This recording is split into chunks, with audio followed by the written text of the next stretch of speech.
Hey everyone, this is Corinne Lafont, your favorite radio host, your only radio host, and favorite girl, of course, broadcasting to you from the lovely island of Trinidad and Tobago in the Caribbean on Between the Lines. And you see, I have a lovely lady here on my show with a pretty pink on black shirt. I mean, she's popping. She is popping. And as you can tell, if you are a follower of my show, a listener, a watcher, whatever you are, or you just follow me, stalker, you know how I start my show off with gratitude. I always start my show off with gratitude or thankfulness.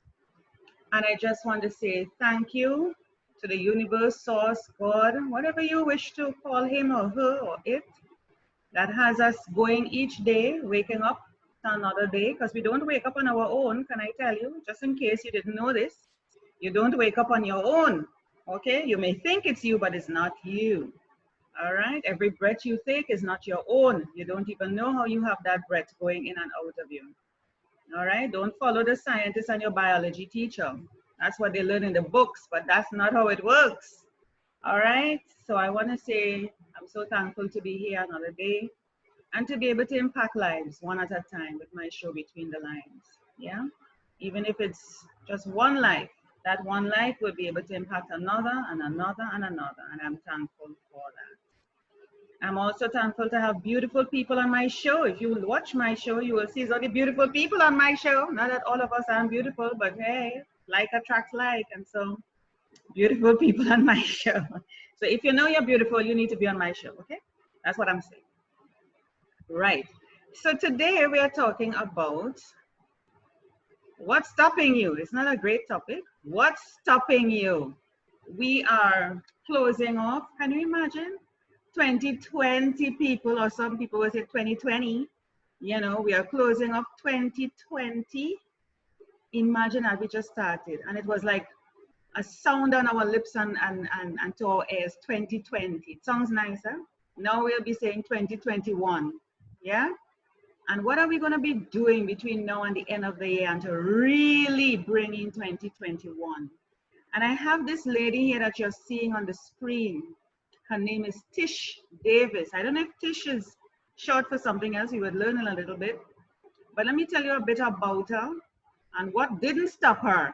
Okay, so that you could take a lesson from her. Maybe you're in the same position or worse. I don't know. Let's see. But Tish is a former homeless. Let me say that again. Former homeless. I don't know if you know what homeless mean, but we'll find out. Single mother who built a nationwide business with the toys of her own children 15 years ago. Tish leads a team of CPR, FA certified sitters for events large and small. Isn't that unique? As the chief fun officer, no, I didn't know there was such a title, but clearly there is such one. She's the chief fun officer, not the, what do they call it? Chief executive officer. She's the chief fun officer, okay, of Elegant Event Sitters Incorporated. She's on a mission to help parents party in peace. Party in peace. Now, let me officially welcome Tish to Between the Lines. Tish, welcome to Between the Lines. Thank you so much.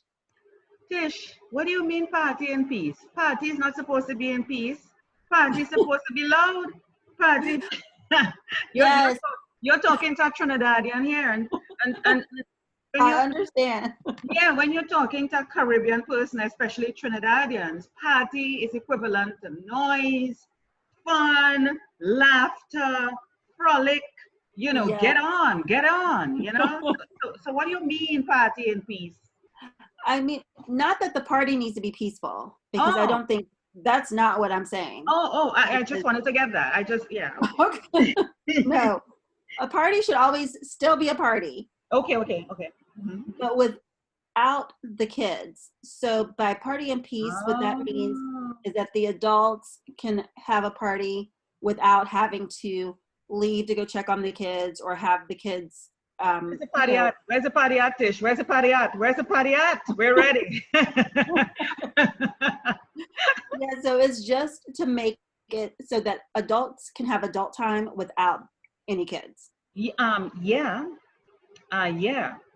And I have always been encouraging parents to have adult time. But here's what happened, Tish. When you start having children, somehow with the programming that we have received, it says, I don't know if we sign something or well, a contract, a sort of virtual inherent obligated contract that says when you have kids, you're supposed to spend the rest of your life for the kids. You suddenly stop being a woman, a man, a human, a person having a life. Your life is all done. Forget it. Whatever you wanted to Yes. do, whoever you wanted to be, that's gone. Just give it up.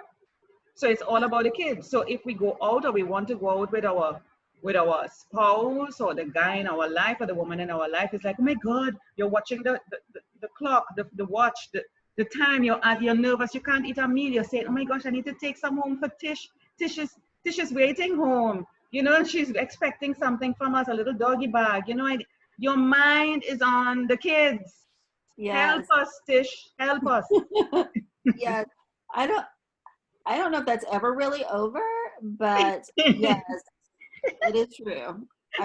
My youngest daughter is 19, and I still I am always picking up stuff for her or thinking I got to bring her something back still. So yes, I have been reprogrammed as well. Oh my God, I was hoping you weren't. I was hoping you weren't. You know, I am one of those who started to move away from that thinking. And when I go out, because I would say I'm going shopping for me, right? For me. Hmm. I'm going to do something for me. And when I come back, there's nothing in the bag for me. I know. You just head straight to the kids department. Right? That's what happens. So I woke up. I woke up, Tish, sorry. I woke up. You see how crazy it has me? I'm calling you Trish. Tish, I woke up and I said, hell no. I am going to get something for me, and hell, as hard as it is, I am buying this for me. And I Yes. don't go home with it. What I do, like if it's something to eat, like I would like cake or something special, and I would sit there and have it. Mm-hmm. And yes, the guilty feelings come in, Tish. The guilty, let me tell you, the ego steps in and says, look at you. You are so selfish. You have the kids at home, and look at you. You're gulping it down, belly full, drinking, eating, having fun, and the kids are home. And I'm like, to They're hell with fine. I'm like, to hell with you. They're fine. Yeah, they're fine. They will survive. Let's see. And I tested the theory more than once, and somehow their arms and legs were still intact when I came home. Oh, imagine that. Imagine that. And they live to see another day, another year, and without me carrying something home for them because I decided to do something for me. Yes. They're still alive, thank God. So it works. It works, people. So party in peace. But before we get to that, Tish, Okay. I want us to focus a little bit on how your story began. You were homeless, and that's why I have the topic, what's stopping you? You know why I called it, what's stopping you? Because I want people, when people listen to my show, they must leave knowing that the persons who come on my show went through something, whatever it is. I can't say what it Mm-hmm. is, but we are all going through something, and especially through this pandemic, we are all going through something. Before the pandemic, we were going through. With the pandemic, it has exacerbated. Yes, But we for are sure. all going through something, and I want persons who come to my show to to see that you can make it. There is nothing stopping you but you. You. You are the only person standing in your own way. And I want to know, Tish Davis, you were homeless. Tell us that story. Share that story with us and bring us to the point where you took your kids' toys and turned it into. Huh? You didn't even have your own toys. You took I your didn't. toys. Tell me that story. That's what I want to know. Well, so I was pregnant with my first daughter when I was 18, Mm-hmm. and my mom helped me with her, and I was in school. I was just starting college. My mom helped me with my oldest daughter, who's now 28. And so then she told me that she would help me, but if it happened again, that I was going to need to be on my own. So anyway, it happened again because, some people do not learn. So then I was pregnant with my second daughter 9 months later. Oh And my. so, yes, I know. And so then my mom was, um, she was exercising some tough love and wanted me to grow up and take some responsibility for myself and my kids. And Mhm. um, so I had to find somewhere to live, and it wasn't easy because I didn't really have a job or any of the things that, are required to Mhm. actually get a place to live. Mhm. So I ended up, my mom was at the time was a social worker, Mhm. and so she had provided me with some resources to try to get into a shelter with She my still helped kids. you. She still helped you. Yes, she did. She did. So I wasn't completely turned loose, but yeah, so she did. And so I was able to get into a situation which was absolutely terrible, let me tell you. And so where I live in Atlanta, there were, I don't know what it's like now, but at the time, very few shelters for women and children. It was either women or men, but not for a lot for families. And so I ended up sending my kids to relatives to Wow. stay with them, which was really hard for me because they were so little. One was an infant, and so she's 26 now. Mhm. But so they went to stay with relatives while I try to get myself together. So you had support. At least they took the kids. They didn't leave you. Yes, yes, thank God, Right. yes. Wow. Mm-hmm. And so then I went through that for about 6 months Mm-hmm. and was kind of in and out of different shelters and whatnot. And So how so did you feel about that? And what did you think of your mother? And what did you, I mean, this is three questions in one. How okay, did go you ahead. feel about that? What did you think about your mother? And what do you think your mother, if she hasn't expressed it already, what do you think your mother was feeling at the time while you were going through that? Okay, so I not in order, but Mm-hmm. so my mother, I I don't know if I've ever really talked to her about what she was feeling at the time, Mm-hmm. but just knowing because I have my own kids, I Mm-hmm. would think, and I think because there's been times where I really needed Mm-hmm. to like exercise some kind of tough love with them, and I haven't been able to, and so it's been really hard. So I can only imagine that I'm her only child, so I can only imagine that she was Wow. very, very torn. Is she still alive today? She I want is. to interview her. Could you arrange that? I will. I think she would do that. I would love to interview her. Yeah. Tell her I want to interview her. Yeah. Okay, I will. Yeah. And And so she, I'm going to give her that for free. That's my gift to her for giving tough love to you. oh, well, I'm sure she'll appreciate that. Yeah. Yeah. And next thing you know, she and I become better friends, and me and you. Probably. No, I don't think that's possible. I feel like I'm a lot more likable, so I don't think that's possible. Right. So you consider put it in your perspective how she would have felt.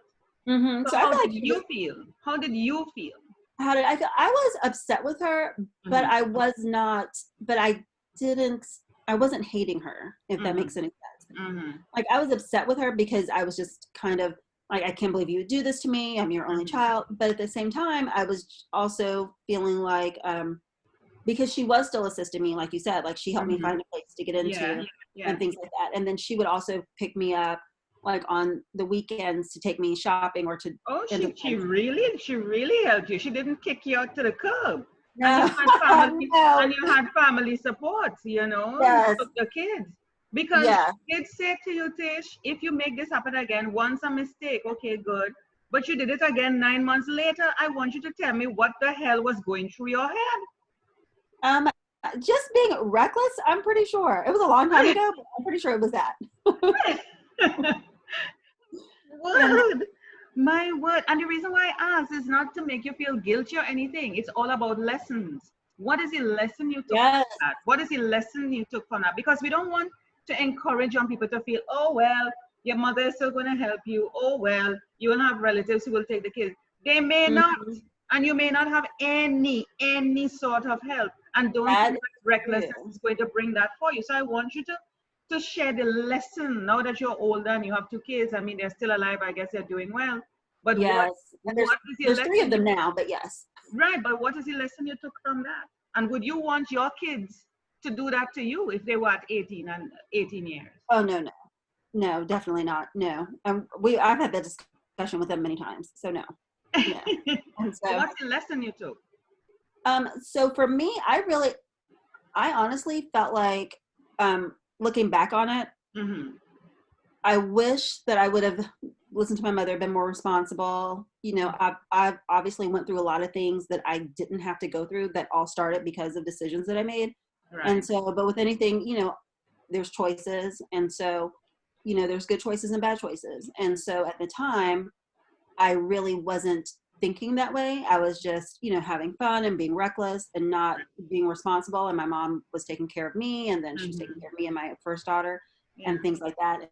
And so I think that what I learned the most just from, you know, what she did was that, um, you know, someone's not always going to take care of you. You're going to have to That's right. figure it out yourself. That's right. So how did you transition from being in the shelter, your family helping your kids? How did you transition from that into starting this business? Well, that was many years later, Mm-hmm. but one of my friends, had mentioned to me this business idea Mm-hmm. of babysitting at weddings. And so I had not heard of it before. And I'm sure a lot of people still have not heard of it now, because it's not something that's very widely, I guess, known. And so a friend of mine came to me with the idea, but I I didn't have any resources because I was, you know, working, a single mom, just kind of, you know, struggling and not having my degree or anything like that. So I was just, you know, just living paycheck to paycheck basically.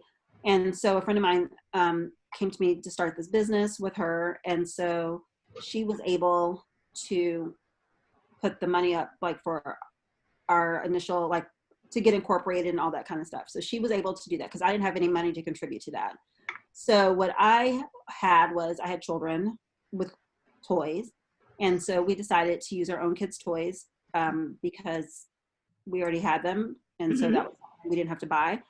And then we decided that we would do the work ourselves, so that we would actually do the babysitting, so that we didn't have to pay anyone else. Mm-hmm. And that's kind of what happened. And so we put out a small ad that I think cost us $9 a month, Mm-hmm. and we got a client. Mm-hmm. And we had one client all year.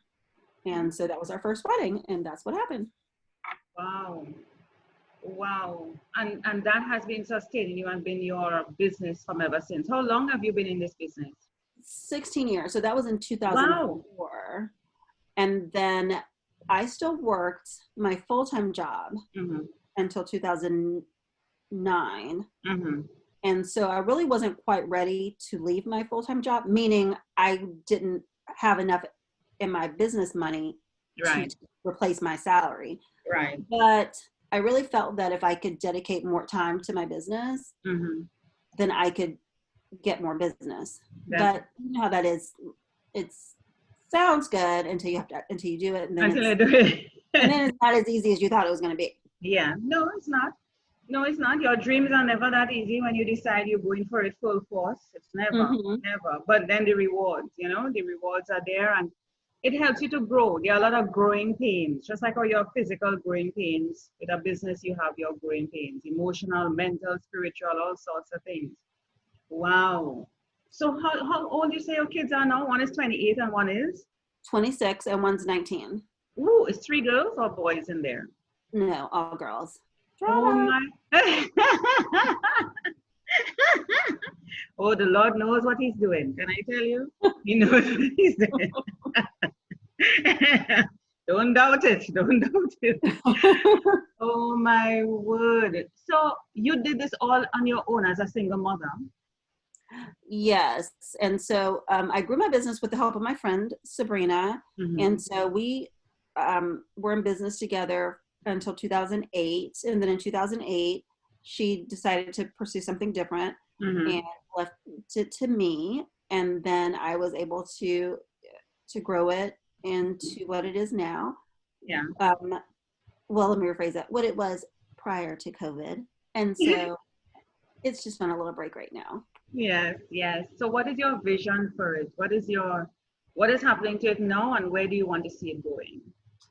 Well, right now, I operate nationwide, which is Mm-hmm. great. And so what I would like to do is increase business. Every year, my goal is to increase business by about 20%. And so this year it hasn't really happened because of COVID. Mm-hmm. And so because weddings are down right now and events are Oh down yeah. right now. So that's kind of put a little damper on it for the Mm-hmm. moment. Yeah. How are you planning to regroup from that? What are some of the strategies you think you could employ? Well, right now, what I'm doing is trying to branch out into something a little bit different, but still utilizing our sitters because they're such a great resource and they're really what keeps my business going. Because without them, Mm-hmm. I would not be able to obviously work these events by myself. Mm-hmm. And so, what they do, what we're pivoting to right now is because there's so many parents that are working from home or having to go back to work and their kids are doing virtual learning, Mm-hmm. and a lot of the sitters are college educated and have degrees. So right now we're trying to roll out a program calling them learning liaisons, where they can come into your home and kind of facilitate the schoolwork or help your children with the schoolwork so that you can actually get your work done while you're at home. Yeah, and people were having like virtual dates. So when I say virtual dates, I mean like spouses living in the homes. Mm-hmm. They needed to have date night, like COVID date nights, because you're there with the kids all the time, and they may need somebody to just probably even take the kids into their homes or at a space where they feel comfortable with, and so that they can have their own privacy in their own Mm-hmm. house or go somewhere. I don't know where they could have gone given the COVID situation, but just to take some time with the kids, whether it is within their own home or a safe space where they feel comfortable to allow their kids to be. So I don't know if you've thought of that as a strategy to allow parents to still have that time together. That's a really good idea. I will definitely get into that a little more. That's a really good idea. Yeah, they can have date nights, and kids can have date nights too, or what do they call them? Like a kind of I don't know, a friend night, whatever they call it, where they can come together with their friends and you make sure that it's COVID friendly. They wear their Oh, like masks. a play date. Yeah, play date. Yes, yes. Mm-hmm. Depending on the ages and stuff like that, and you can have activities for them and things like that, and arrange a space for that and transportation, whatever it may be, just to give them time for their age group as well as the parents time for their age group. I don't know. Yeah, I think parents really need a break right now. I think they're They spending do. a lot more time with their family than they are used to spending with their Yes, family. please. I know they're screaming and planning to kill each other and bury them in the backyard. I know, I know, I know. I know. So they need the space. And sometimes even having a family activity. You can come in and do family activities in the house as Mm-hmm. well. I'm giving you ideas. I mean, you You can come in. are. I Yeah. need you on my team.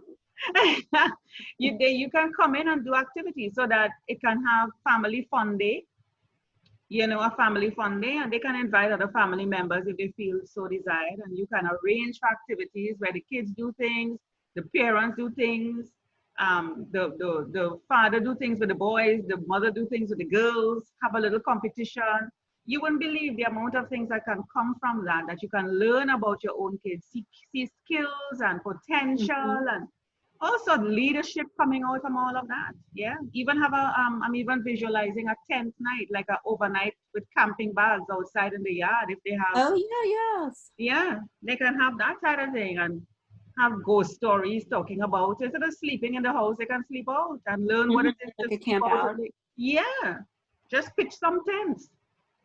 Kids love that. I know I love that. So when you're doing it, invite me. Oh, I will.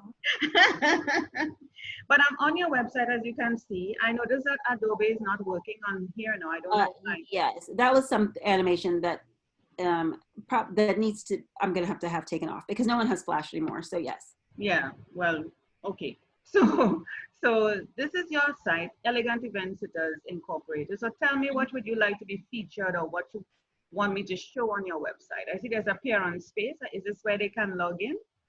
No, that's where the parents log in, and so that's usually for parents that have for clients that have an event booked. Okay. So they'll send a link to the parents, and the parents will go in and sign in.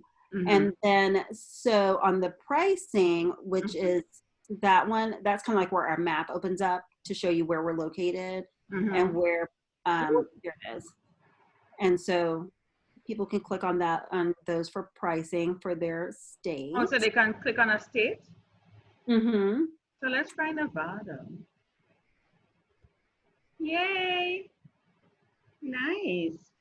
So hotel pricing, wedding pricing, corporate. This is nice. Mm-hmm. So for hotel rooms, parents can, if you're traveling with kids, they can book a sitter for their room so they can go out. Mm-hmm. And then the weddings is pretty much, we set up a party for the kids in a separate room. And Yeah. then with corporate, it's kind of the same thing. And so we do a lot of conventions and a lot of expos and things like that where parents are Nice. traveling. Nice. Let's see what party people is about. That's my area. Party people. So that just gives you some information about the sitters and kind of like what to expect Mhm. with them for, first, they're all first aid CPR certified, background checks, that kind of thing. That's right. Because And that's so one of the things. Trust and making sure that they're safe and so on. Where do you have testimonials and things like that? that is on, I believe there's another tab that says raves. Okay, good. But And so your people I notice they're CPR FA. What is that? I know first CPR aid. first aid. Oh, sorry, yes, first aid. Hmm. Okay, okay. So if anything happened, you're right there, which is good. Yes. Yes. And a Yeah. lot of the caregivers, some of them work in healthcare as well. Nice. Nice. Woo, nice. Raves. Who is this? A labor of love. Nice. Biggest loser. Okay, Yes. they're one of your clients, I suppose. No, I had an article. There was like a write up in that magazine. Okay, okay, nice. Mogul mom. Cute. This is nice. This is nice. It's a very good idea because people do need the time away. And I remember when my kids were were young, I was living in Jamaica, and I we couldn't go out anywhere because my children's father didn't want to leave them with anyone. Hmm. But we had somebody who was working for us in the home during the day, and I just asked her, because they knew her, and I just asked her to stay for a couple of hours so that we could probably go out to a movie or do something.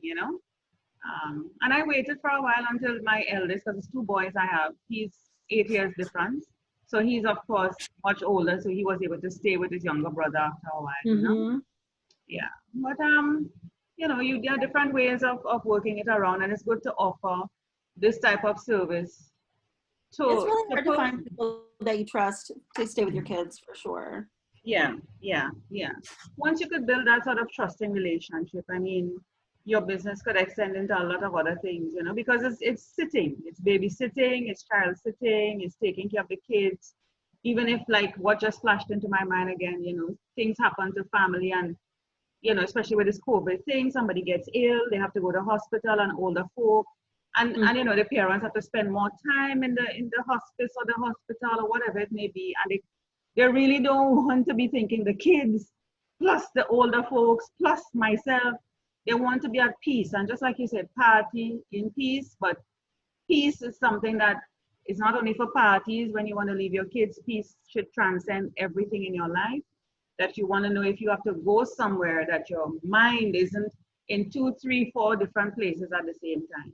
Yeah. Yes, for sure. Peace of mind is definitely something that I think parents really, really want because you know, it's hard to trust people with your children. Yes. And so for us, every time we go into an event, this, we're strangers to the parents. So we have That's to right. just a few minutes to try to make them feel comfortable. Yeah. Yeah. Yeah. Wow. This is awesome. Well, it's Thank good to see that you have grown and learned and get your mother on my show, Tish. Get your you. I mother on my will. show. This is my gift to her for teaching you tough love. I can't wait to talk to your mom because I want to learn from her. How old is she now? So she's 68 now. Oh, she's a young one. She's still young and sprightly. I don't know about that, but yeah, she's still young. Hey, you leave my friend. You leave my friend alone. Okay? You leave my friend alone. Okay. You tell her I want her on my show because I want to learn from her. And I think a lot of other parents, because somebody listening to what we shared earlier might say, my God, she's so cruel, but Mm-hmm. she helped you. She still helped you, even though she's your mom and had to be tough because she's a social worker. She knows what these things do. Yes, But and honestly, I'm not, I'm grateful that I had those experiences because I did not realize that I was so resilient and yes, I didn't think that I could do anything. yes. And so it really taught me that I could. And that's the whole point. What's stopping you? Nothing but you. Thank you so much, Tish, for being on Between the Lines. Thank you so much for having me.